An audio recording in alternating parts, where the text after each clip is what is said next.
Another great game, another game that's going to be kind of hard to pick this week.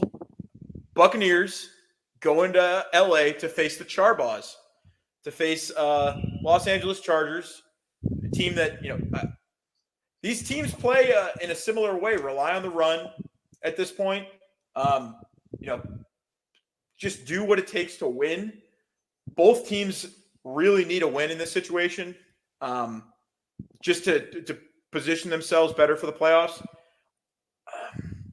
At this point, I really like the Chargers. They had the Chiefs on the ropes. They basically had that game won last week. I love the direction of that team. I think Harbaugh's going to have them hungry, ready to bounce back.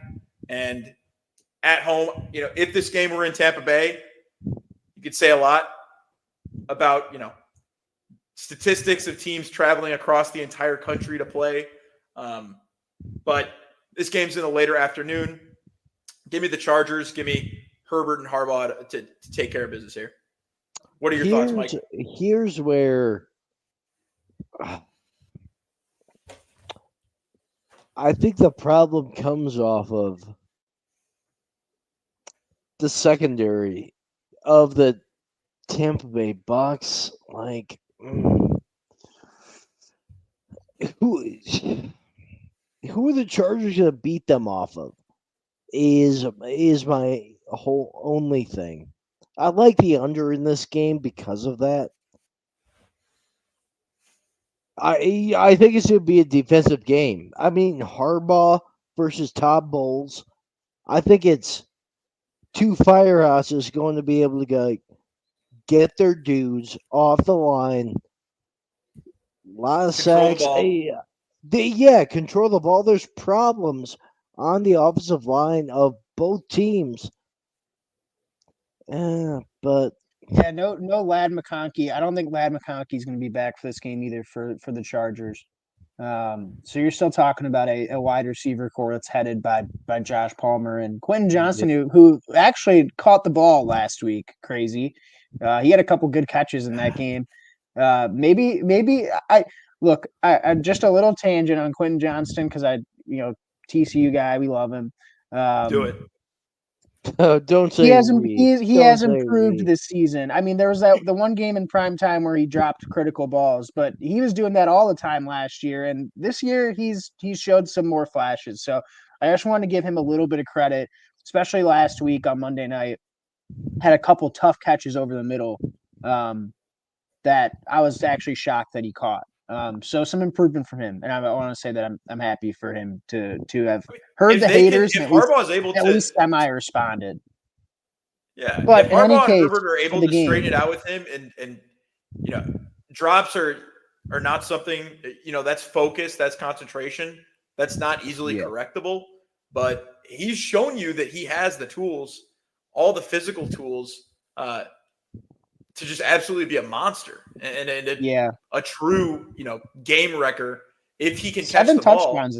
7 touchdowns this year. So I mean, for an offense that really hasn't been committed to passing the ball very much in the first place, they've been a run first offense anyway.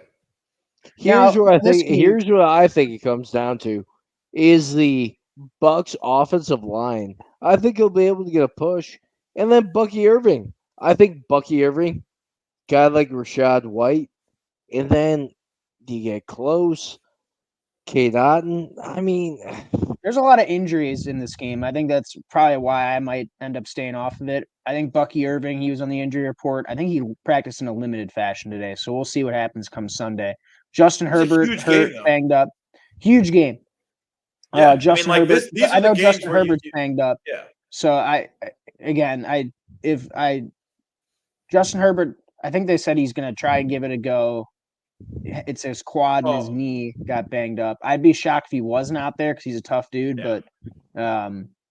But he's been playing as well as anybody. Over for the past sure. few months. Justin Herbert has. Yeah, he's really done what he has to do. He's taking care of the ball. He's still making the big throws. And once again, a guy that's elevating, kind of similar to Josh Allen. It's he's had his number one target deprived of him, and it really hasn't materially Mattered. shown that he's shown you that he is above that. He is a guy who's going to elevate others around him. And so, I think he's definitely going to be the X factor in this game. I like Baker Mayfield a lot. I know Mike doesn't like to hear about how well Baker Mayfield is doing now as a Browns fan. No, I love Baker. Considering, you still gotta love Baker. But no, give me the Chargers, especially with I think as much as I love Baker as well, you've got the better coach, the better quarterback, and they're at home. I think they're going to find a way to win this game. And a healthy Gus Edwards. I mean, it will help them because he hasn't been healthy for like 2 or 3 weeks. So I think this is a game change of pace back. Like, I mean, that's where he is. Yeah, I think this is a game for me personally. Like, I'm probably gonna wait until if I'm gonna bet it, I'm gonna wait until Sunday, either right before the game, see how Herbert's moving around out there, or in game at some point. If Herbert is as mobile as he's been over the last couple of weeks, Herbert's been running the ball, and he's been running the ball a lot using his mobility. If he's just as mobile as he's been over the last couple of weeks, I'm with you, Pat. I definitely lean Chargers here. If Herbert's in any way hampered by his injuries, not moving as well, that could swing it. So this is an in-game situation for me. And if I had to lean anywhere, I'm with you, Mike. I would lean the under more than the over. But this is an in-game angle for me. Lean the under in terms of how good the Chargers defense has been against stopping the run. Number 1 scoring defense in the NFL, I think. Still, yeah, not the hardest of schedules, but they're a solid unit. I think Jesse Minter might get head coaching conversations if he doesn't get hired this season. I think he'll get looks. He'll at least get interviews. It's a pretty deep, all things considered. It's a decently deep coaching class this year. It's a good year to need a new head coach. There's some good candidates.